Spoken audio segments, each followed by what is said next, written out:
UFC 273 Volkanovski versus the Korean Zombie takes place in only a matter of hours, and I'm going to give you guys my last minute detailed prediction and breakdown for every single fight on the card, starting with the early prelims, ending with the main event. I'm not just saying who I believe is going to win. I did that earlier this week. I'm trying to call how every single fight is going to go on the card, start to finish, what limb will be used for a KO blow, when that KO blow will happen, what round it will be in, what submission will be achieved if there is going to be a submission, what the scorecards will read if it does go to the judges, and also just how every single minute of every single round is going to play out. We don't just make the predictions, we call exactly how it's going to go. Let's start straight away with the early prelim opener of Julio Arce versus Daniel Santos. Decent fight to start off the card. I'm going to go over Julio Arce. Third round TKO win over Daniel Santos. I think he's a grinder. He missed weight, so he's got a little bit of a weight advantage here. He's not going to be as drained. Now, it might be a little bit of a red flag that he did miss weight, because that could mean that maybe he's injured and can't quite perform the weight cut. Daniel Santos is a decent prospect, but I think the UFC jitters are going to get to him. He's going to start going a little bit too fast too early. Go after Julio Arce in the first round. Maybe drop him, but Julio Arce survives and goes to the body a couple of times in the clinch or something like that. The second round looks a little bit closer between the pair of them. Maybe Daniel Santos even gets the nod in the second round as well, just doing a little bit more than Julio Arce. But I do believe towards the end of the second round, we're going to see some knees to the body from Julio Arce in the clinch, some body shots in general, some leg kicks start to add up for him. And in the third round, I think Daniel Santos is going to have used too much in the first and second, and I think Julio Arce is going to start to put the pressure on him and finish him against the cage by TKO, standing, put him down eventually, of course, and finish him off on the ground to ground and pound. Julio Arce gets the job done by third round TKO. Moving on up the card, Piera Rodriguez versus Kay Hansen. I'm actually going to go with Kay Hansen here. I know she missed weight as well, so my original predictions have been cursed by weight misses, it would seem, but either way, I'm going to go with Kay Hansen. I do believe that Piera Rodriguez is good. I think she's actually better than Kay Hansen in certain ways. She's more powerful. I think that Kay Hansen is going to be there to be hit so much in the first round that the Piera Rodriguez, who had a very slow-paced fight across the 3 rounds on her Contender Series bout, is going to be throwing a little bit too much in the first round. She's going to fall in love with hitting Kay Hansen. I don't think there's going to be any KOs because it's a women's strawweight bout, so I think that Piera Rodriguez is going to land a lot of shots in the first round, start throwing a little bit too much, start missing some blows towards the end of the first round. Kay Hansen's going to get a talking to at the end of the first round, start doing better in the second, very well in the second. Piera Rodriguez still landing big shots, going to the legs, landing big shots on the feet, but Kay Hansen starting to out-volume her in the second round, and I think there's going to be a bit of a volume advantage for Kay Hansen and a more power advantage to Piera Rodriguez, maybe landing the more significant strikes, but I believe Kay Hansen's going to land more of the total strikes and significant strikes in general in terms of volume in the second round, and I think she's going to have a strong finish to the second as Piera Rodriguez starts to slow down because of her power that she's throwing with. Maybe she's missing a few more shots. Maybe Kay Hansen starting to grapple with her a little bit more, and Piera Rodriguez is using big explosive movements to get herself back up to her feet and stuff like that. Then in the third round, I think we're going to see Kay Hansen start to take over. She edges the second round in the judge's opinion. It's going to be a very close fight, but I think Kay Hansen's going to start picking up the volume in the third, really starting to land big shots on Piera Rodriguez and just start to win the round really comfortably in the third round. So I think we're going to see a 29-28 decision win for Kay Hansen. Wouldn't be surprised if we see a split decision either. Moving on up the card, Aleksei Oleinik versus Jared Vanderaa.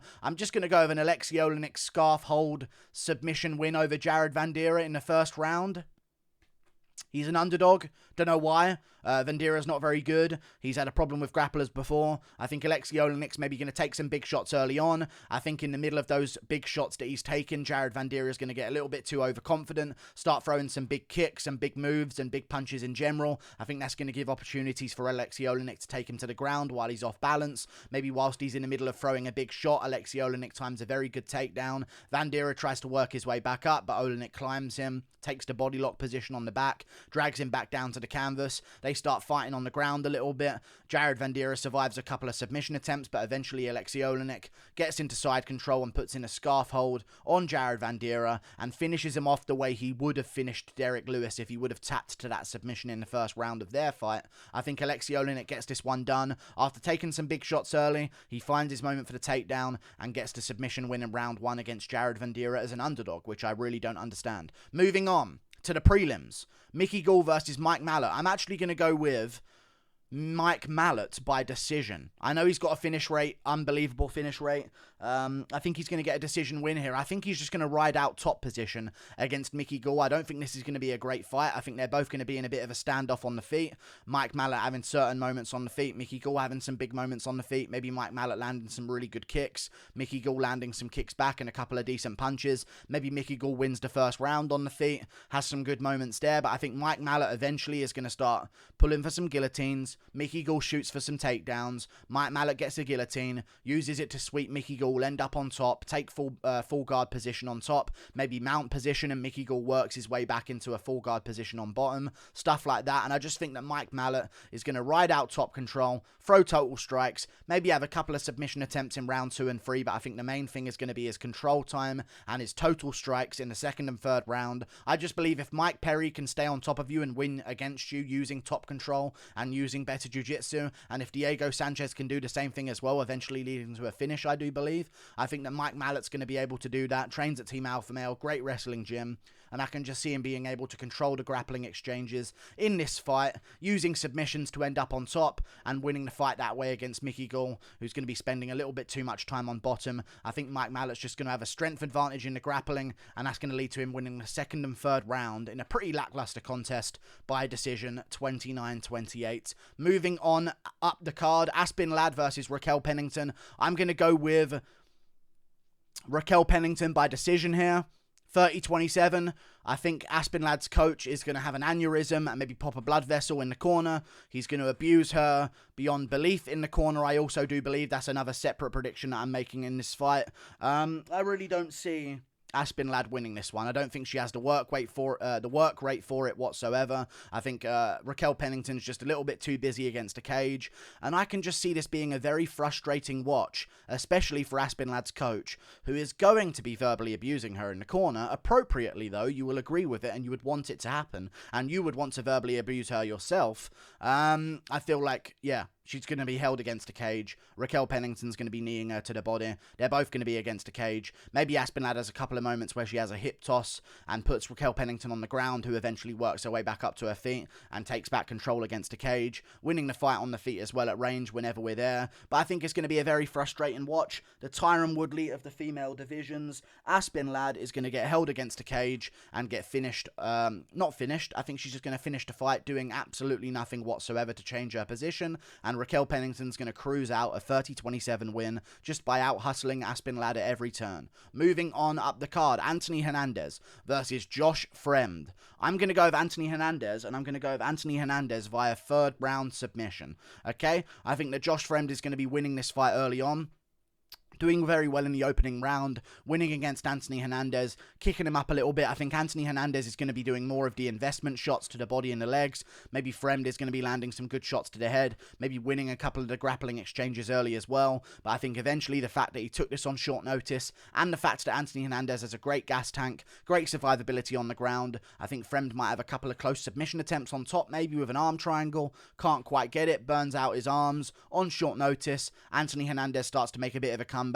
And I'm going to call another guillotine choke win for Anthony Hernandez in the third round here, after Josh Fremd slows down by going too hard early. Maybe he's winning the entire fight. Eventually he doesn't have the cardio to keep up. Anthony Hernandez gets the job done in the third on a gassed out Josh Fremd. Moving on up the card, Ian Garry versus Darian Weeks. I'm going to go with Ian Garry by decision. I don't think he's going to finish Darian Weeks. I really don't. I think Darian Weeks, I've just noticed that my hair is more on this side than that side, and it's really pissing me off. I know you guys have obviously noticed that as well. That's how it's going to have to be for the rest of this fucking video, apparently. Unless I can just adjust it right now. Give me one jolly old second. That's now on more on the other side. Okay, we're witnessing a live beanie rewiring here. And it's still more on that side. We're going to have to deal with it, guys. My OCD is tripping out.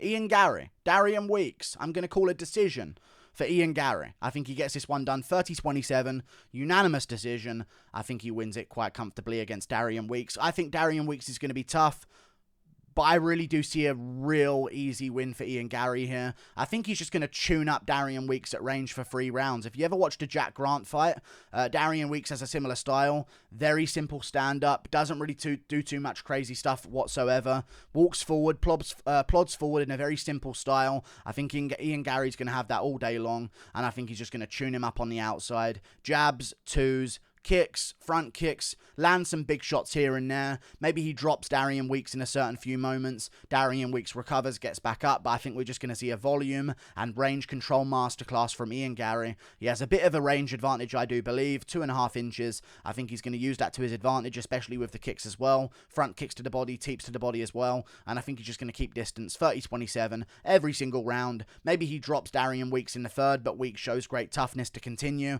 So I'm going to call like a 30-26 unanimous decision for Ian Garry. I think Weeks is going to be a little bit too tough. The way to impress me here for Ian Garry as a massive favourite is going to be if he gets a finish against Darian Weeks. I don't see it happening. Darian Weeks is very defensively responsible. I don't see him getting caught out of position like Jordan Williams. I'm going to go Ian Garry. Decision. Tuning up Darian Weeks for 3 rounds. Moving on to the main card. Vinc Pichel versus Mark Madsen. I'm going to go Vinc Pichel via decision again. I reckon. I'm going to go Vinc Pichel by decision here. I think Mark Madsen is going to have a good opening round, but I think that's going to be his downfall, in all honesty. I do believe he's going to out-grapple Vinc Pichel. I think he's going to do it quite easily as well, to be honest with you.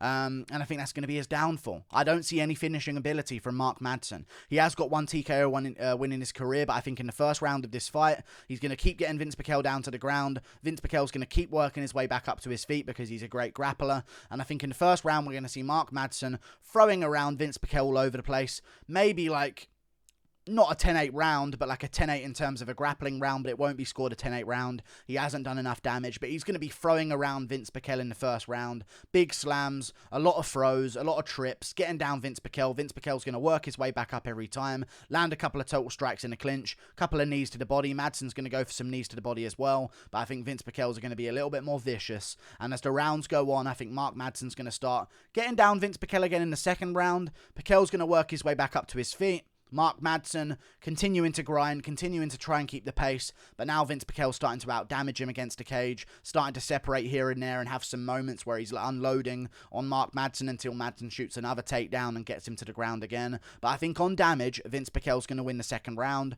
Mark Madsen's got a swollen eye. He's breathing heavy on the stall in the third. It's 1-1 going into the third. He needs this round. He's going to start shooting some sloppy takedowns. Vinc Pichel's going to start stuffing the takedowns, working his way back up if he does get taken down for a split second, and just easily out damaging Mark Madsen in the third round, who isn't doing enough damage to hit the scoring criteria. And I reckon that Vinc Pichel gets this one done. 29-28 unanimous decision based on the last 2 rounds. Moving on up the card, Mackenzie Dern versus Tecia Torres. I'm going to go with Tecia Torres via decision win.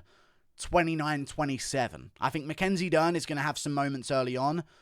Maybe have a couple of submission attempts that no, I'm actually going to go 30-26 for Tecia Torres.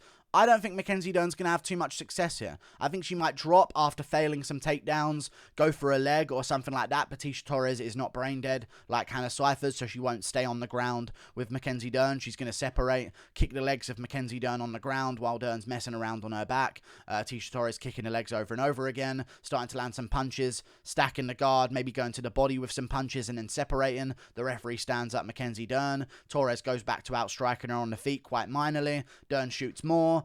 Tecia Torres stuffs it, and I think it's going to be a repeat of that every single round. Maybe a dominant beatdown in round 3 where Dern just barely survives by pulling guard, going for a leg, shooting a takedown, pushing Tecia Torres up against a cage. But I think Tecia Torres' takedown defense is going to be way too much, and I think she's going to be winning on the feet very, very comfortably here and get herself a 30-26 unanimous decision. First round, close round, she gets it done, 10-9 on damage. Round 2, clear round to Tecia Torres, 10-9. Third round, women's 10-8 round. She's outlanding Mackenzie Dern like 40-5 or something like that. Dern's having no success whatsoever, and Torres is just beating her up for it. Tecia Torres gets the job done, 30-26, unanimous decision. Moving on up the card to the main ones that count. Gilbert Burns versus Khamzat Chimaev. I'm going to go with Khamzat Chimaev via first round TKO to ground and pound. Okay? I believe that Khamzat Chimaev is going to go out there immediately start. I think Gilbert Burns is going to be very nervous early on in this fight. I think you're going to see that in the corner. Khamzat Chimaev, very energetic, very confident in himself. He's going to be wooing in the corner, making a bunch of noises, clapping his hands together. Gilbert Burns is going to be nervous, shaky. It's the big moment. He's going to look as nervous as he did against Kamaru Usman. I think he's not going to know what's coming at him. I think he's going to be surprised that Khamzat Chimaev doesn't shoot as early as he wants him to. Maybe Khamzat Chimaev lands a couple of decent shots on the feet, like a straight right hand that sort of cracks Gilbert Burns and makes him sort of stumble backwards a little bit. A front kick to the body from Khamzat Chimaev.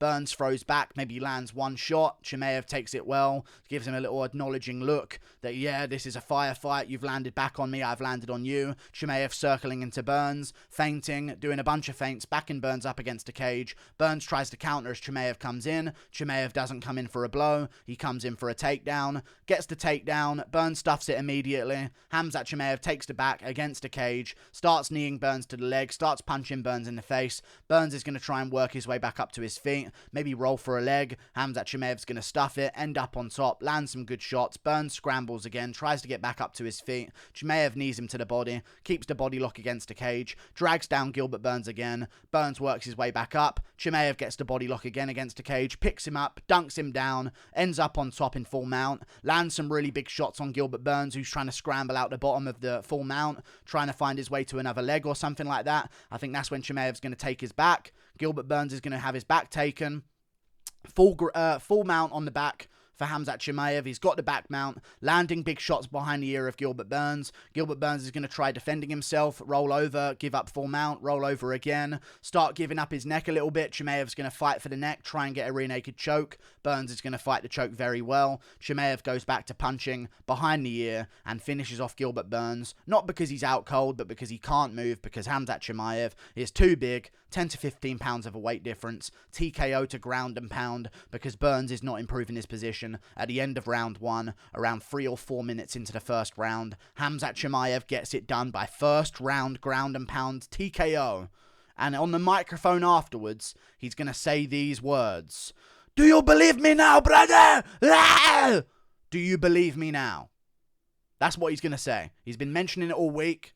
Do you believe me now is going to be one of his choices of words on the microphone. That's a little bonus prediction. Moving on to the co-main event. Aljamain Sterling versus Petr Yan 2. I'm going to go with Petr Yan by 48-47 unanimous decision victory. One judge is going to give him a 49-46. I think the first round is going to go Aljamain Sterling's way. Petr Yan's going to have some good moments, a couple of takedowns here and there, but I think Aljamain Sterling's going to be more patient, keeping him to the body, jabbing at him, landing some shots at range, trying to move out of the way, going for some of the takedowns of his own. Maybe he gets the back at one point standing early on, but Petr Yan does a really good job at defending, grabs the foot like Kara France did to Askar Askarov, if you'll remember. Grabs the foot, shakes him off, twists him round, ends up on top, lands some shots. Aljamain Sterling gets a couple more takedowns, pushes Petr Yan up against a cage, keeps him up against a cage towards the end of the first round. Some knees to the body, some punches as well. Another takedown at the end of the first round. Yan's done some damage. Yan's had some big moments. Aljo's had some good moments, but he's been the pusher.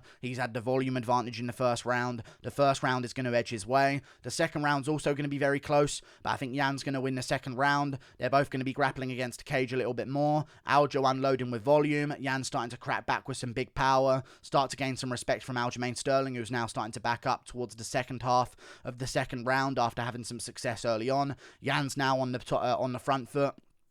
Calf kicks, takes Aljo off its feet for a second. Leg kicks in general, a couple of body kicks here and there, couple of big punches as well on Aljamain Sterling. Aljo goes for another takedown. Yan stuffs it, ends up on top, lands some decent shots at the end of round 2. It's a good moment. Aljo has some moments in round 2 still in the first half of the second round. Yan finishes strong in the second round. Two judges give it to Aljo, maybe, something like that. He's still landing a lot more of the shots, but Yan's landing the more menacing and convincing shots of the two of them, and winning some of the positional moments. One judge is going to give Yan round 2, and I think in round 3, 4, and 5 is going to get worse and worse for Aljamain Sterling. Round 3, I see Petr Yan doing very well. having his moments on the feet, walking down Aljamain Sterling, who's not able to pressure him anymore. Aljo still landing shots on the back foot here and there, like Sandhagen was, but I think Jan's going to start reading him a little bit better, landing bigger shots, cracking him a couple of times where Aljo's like, oh god, I don't like that, I don't want to get hit by that again. Start chopping him at the legs, sweeping him off of his feet.